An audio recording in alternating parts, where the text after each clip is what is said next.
Welcome back to the Grow Like Mother podcast. I'm really excited today because I have a guest who is doing similar things in the world that I'm doing, and it feels really great to be able to just back and forth pick somebody's brain who's like same, but different from me. As you know, if you listen to the show, my name is Jill. I am a time management expert, and I specifically love helping moms.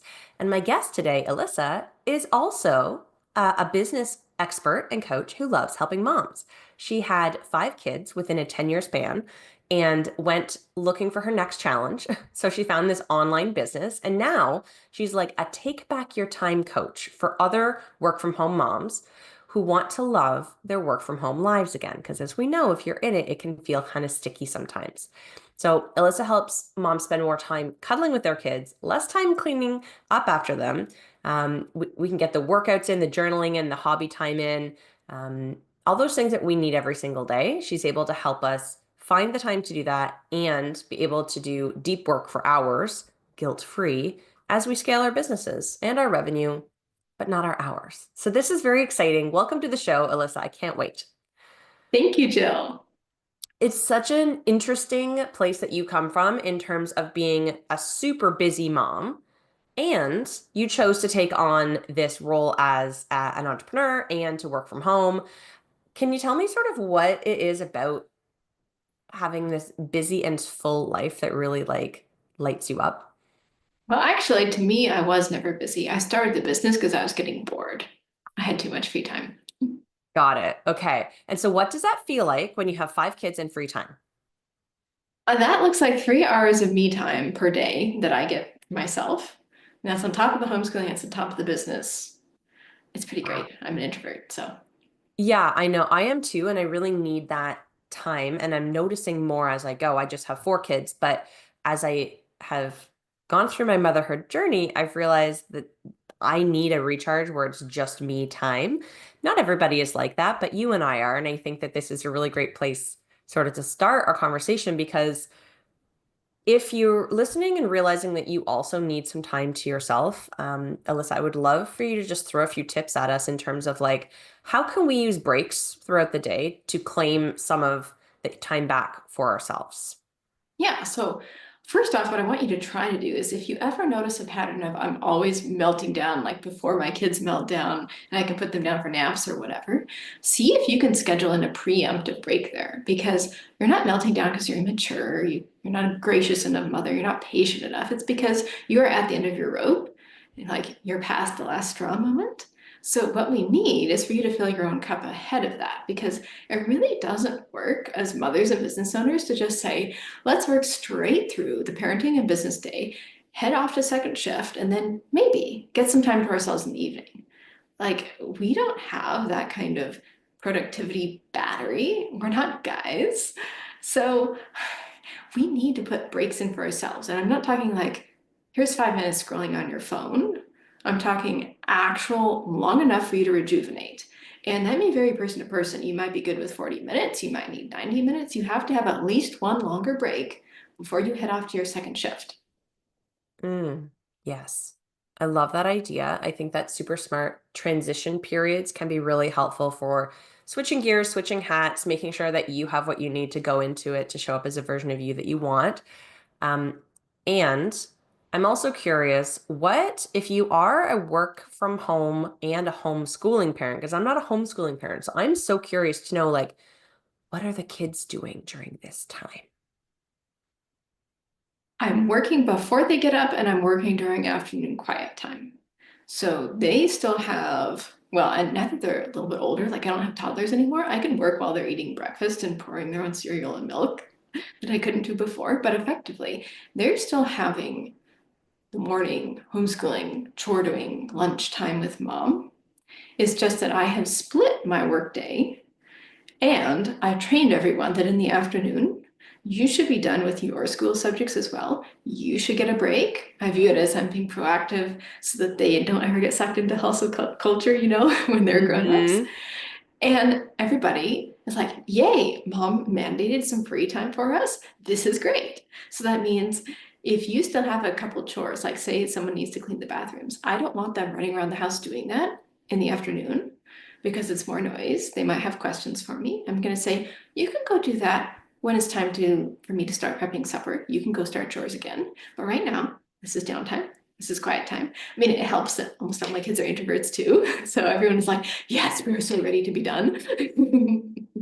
Mm-hmm. I think that's fantastic. And I see that even with the kids, like I'm sure parents who send their kids to school can relate to this like light bulb that just went off in my head that's like, oh, right, my kid's been working all day at school. They deserve that break.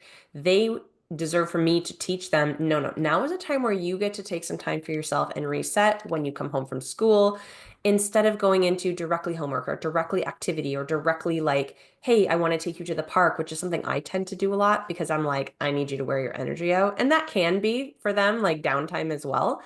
But recognizing that you're doing it because you want to teach them, they deserve the break. They should work Exactly. this in, right? I love that.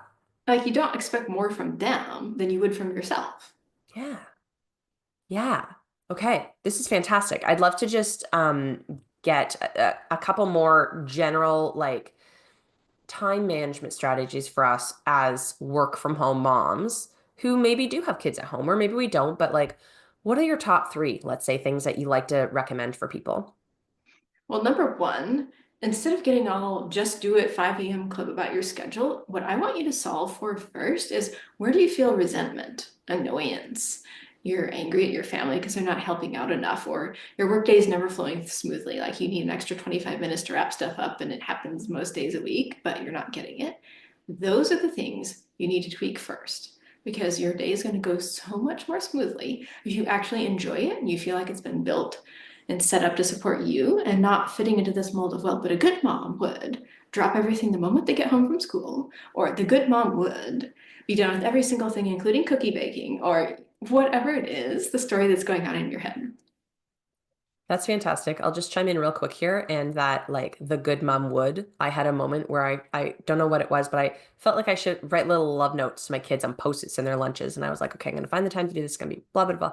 Finally I did it. And I asked them at pickup, I'm like, oh, did you find something in your lunch today? And they were like, yeah, it was kind of embarrassing. And I was like, okay, this is such a good reminder that we do not have to do everything that Pinterest or Instagram or what in our minds we think good mom should be doing, we can release some of that guilt and the time that goes with doing the things and just let that go because it doesn't always add to a better relationship or whatever we're trying to get out of it. 100%. And like if it was something that's supernatural for you and it would make a huge difference to your relationship with your kids, you'd have probably already thought of it and be doing it. Yeah, so true. Okay, that's great. I love that.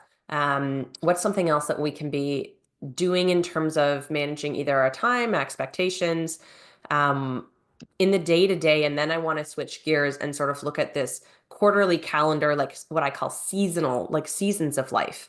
But I want to sort of keep nitty gritty for a minute in terms of day to day tactics or tools that we can offer to the moms listening right now that they could start and do today.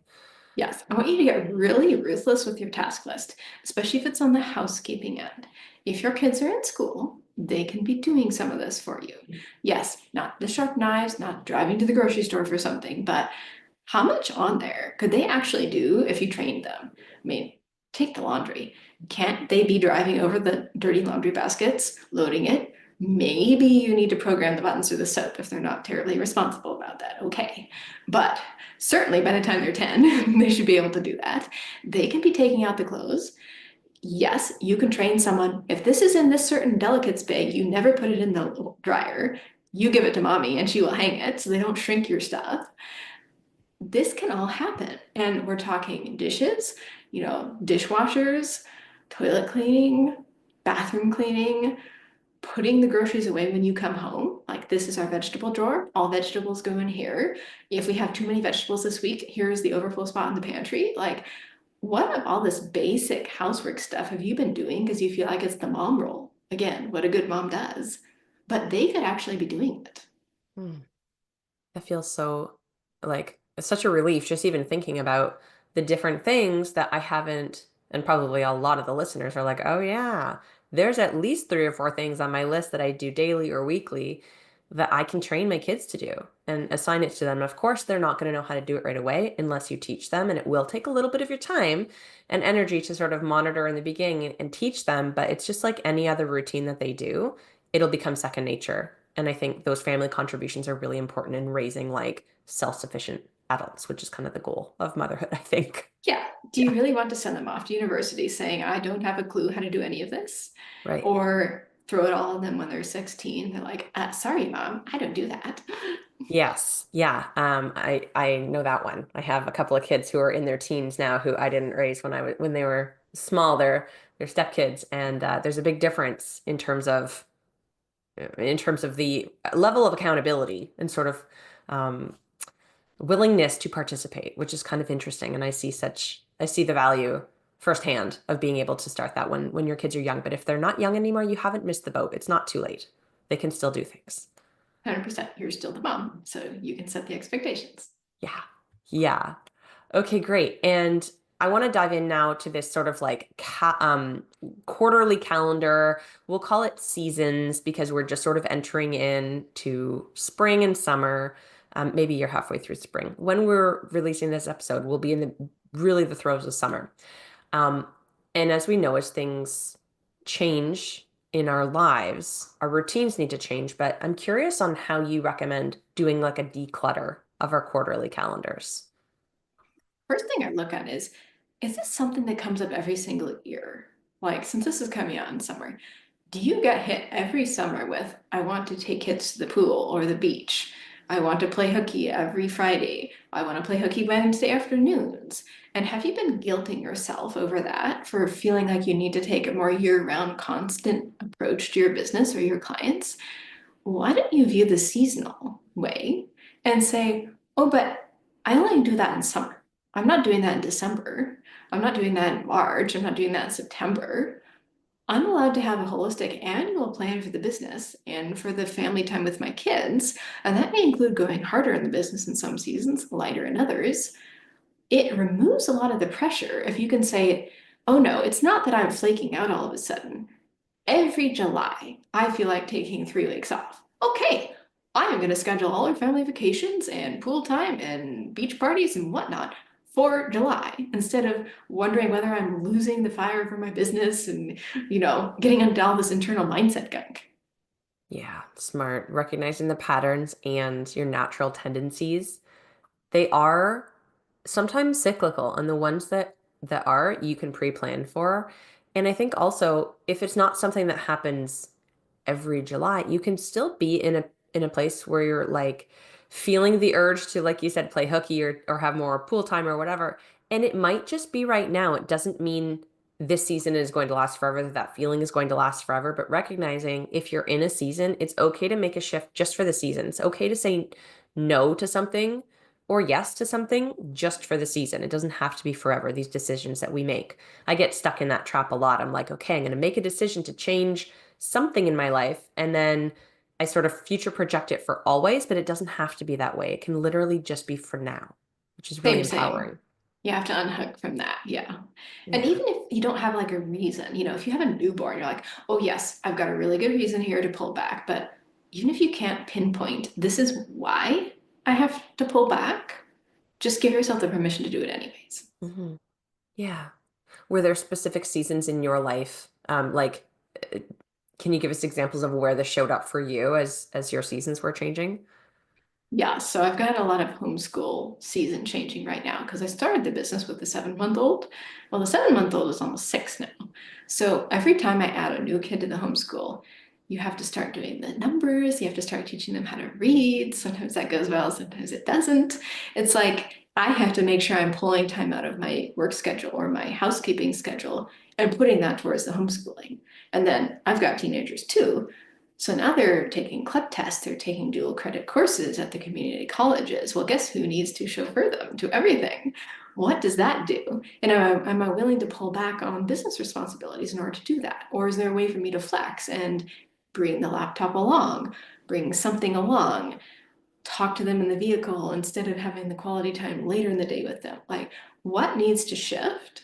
Because yes, there has been a lot of it lately, school-wise for me. It's like every kid has a thing that needs to be concentrated on. It's not just like the autopilot set it and forget it that we can get into some seasons. Hmm. Yeah, that's really smart. Figuring out how we can put different pieces of what we're looking to add to our sort of like wheel of life, like that connection time with the kids, and putting it in places that make sense now. That doesn't have to be at specific time of the day. Like your connection doesn't have to be tucking, like for little kids, tucking them in bed and spending that half an hour. How was your day at the end? Like it can be on a car ride. It can be picking them up from an activity or driving them to one. It's really smart.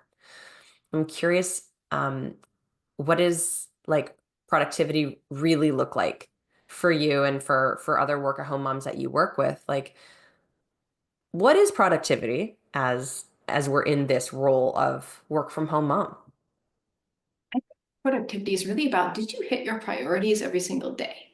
And that is priorities more in the value sense, not so much in the here's my mile long to-do list and I hit everything sense. So your priority, your value of being present with every single one of your kids, however many you've got. Jill and I have more than the average numbers. We have more people we need the one-on-one time with. Your value, your priority of time with your husband, or self-care time, or your religious practice. Maybe you have a priority of working out. And of course, you have priorities for serving your clients and running your podcast and all of that too. But what if you said that a good, productive day for you meant checking off 3 things for your business, 3 things on the personal side, and having that quality time with your family? However it looks. Maybe you don't have one-on-one time with every single kid every single day. Maybe it's like every single day of the week is a different kid. But those 3 blocks are in there: the work, the Mm. personal, and the kid. And you hit every one of those, then you're good. It doesn't matter if you didn't get to decluttering all your hall closets, right? Like, that's not the super productive mom version we're going for here. It's just, did I get what will make me feel empowered and confident that I am fulfilling all of my roles? Did I get that done today? And shortening the to-do list in each of those areas is really going to help you with that. I like that you named three. I think that that's a really good number because it's enough to make us feel like we're moving the needle. And it's not too many that our brain goes like, "Pfft," and we freak out that we can't get everything done. It's an achievable, realistic number depending on what it is that you're putting within those three. But I think most of us can identify 3 things within our business and 3 things within our personal life that we would want to achieve each day.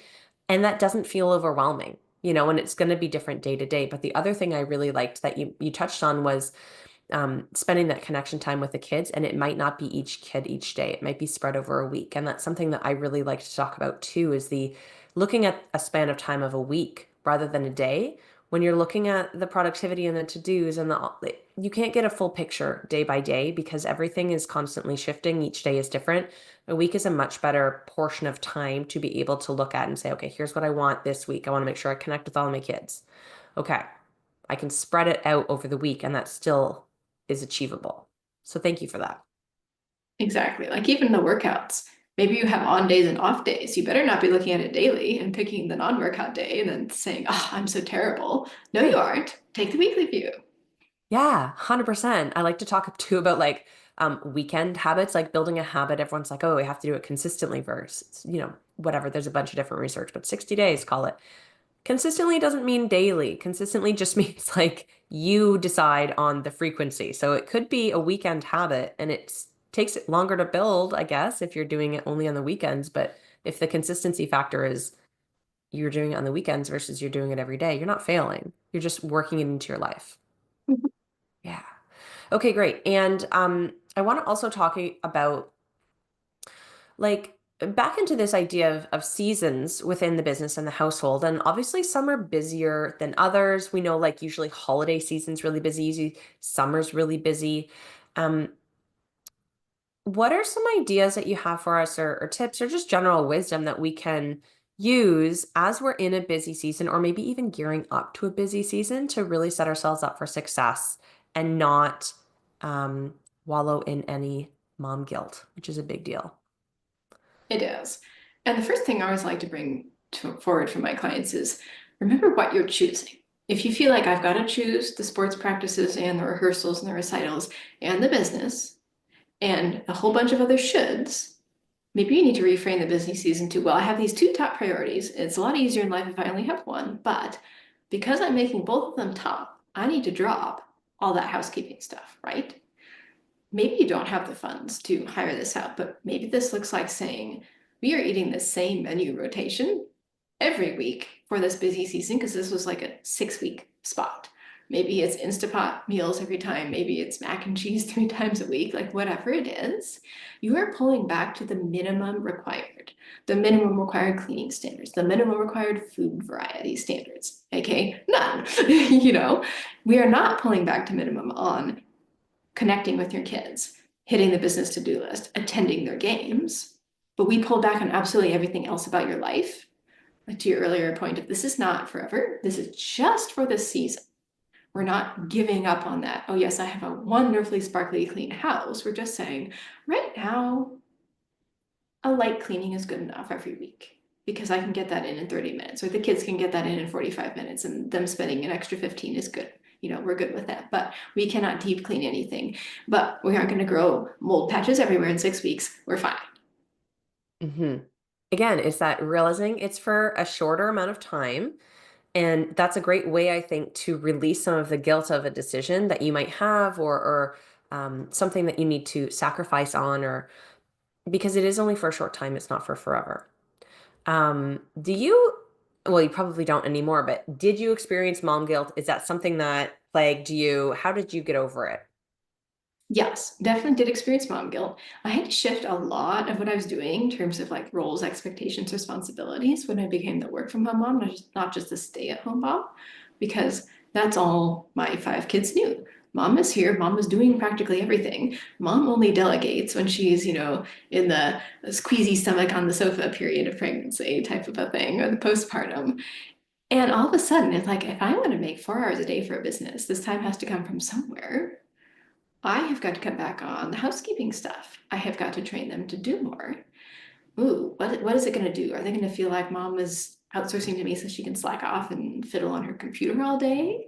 You know, what happens if they grow up seeing a mother who's on the computer, not just wandering around the house looking for what she can tidy up in their rooms or spontaneously read a book to them? What happens if it's more scheduled connection time, right?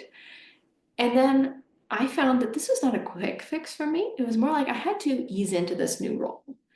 And when I was constantly showing up for the work, showing up for the delegation training, and then about a year later, it's like, you know what? This feels normal to me. But it took my brain kind of a long time to catch up. And now on the other end, I can look back and say, oh, doesn't seem like there's anything wrong. My kids are now looking forward to these new rituals we've built in to the day. Now maybe it's more time driven. At 10 o'clock, you're going to come do your math. And as soon as you're done with math, we are going to have a tickle war on the floor. Oh, they love that. With that, is that any worse than saying, well, beforehand, I could have read them 4 Dr. Seuss books whenever we felt like it? I don't know. It's pretty fun to tickle fights. Yes. Okay, this is great. I love this perspective. I love everything that you're doing, and that the work that you're doing for supporting moms is so important. It's so needed right now. I'm sure that, like, I can only imagine that your business is very busy because there are so many moms out there who are choosing now to work from home, to start their own businesses. It's something that's available to us more and more, and we really don't have a roadmap of how to do it because we're in brand new uncharted territory. Like, the internet is opening us up to all sorts of possibilities and connections that we never had. And women didn't work from home in previous generations. People in general didn't work from home, from a laptop, or from anywhere in previous generations in the way that they are now. And so having somebody like you as a guide and a support to help us transition into this lifestyle that we're looking for is so helpful. I'd love if you could share a little bit about your podcast and a little bit about how people can get in touch with you and work with you if they're feeling intrigued and interested. Yeah, so for podcasts, just search The Unbusy Mom. We'll have a new podcast episode every Tuesday and Thursday for you. And then they're super bite-sized, like 7 minutes or less, because as work from home moms, we're busy, we've got a lot on our plates. I want to make sure you can kind of get in, get that nugget of transformation and action step, and get out. And then number two, you could find a bunch of stuff at yourownbusylife.com. So a lot of free resources on there. Or number three, the time quiz. So if you've been teetering on that edge of there must be something better for me, for us, for my kids in this way of living, and you want to know the exact number of hours that you could get back each week for yourself, you're like, That sounds nice, delegating half my housework. Well, all you need to do is take this like 30-second quiz. It's going to calculate it all for you. And then you will know exactly how many hours of each week that you could free up, whether that's because you want to scale your business, because you badly need that self-care time, or you've been missing all the connection time with your husband and kids. Whatever you want to use those hours towards. And then the link will be in the show notes for you. Yes, it's going to be in the show notes, guys. All of the links to connect with Alyssa will be there. She's on the social media platforms, all of that. Go take the quiz because I just took it and there's like several hours that I can get back, which is really interesting.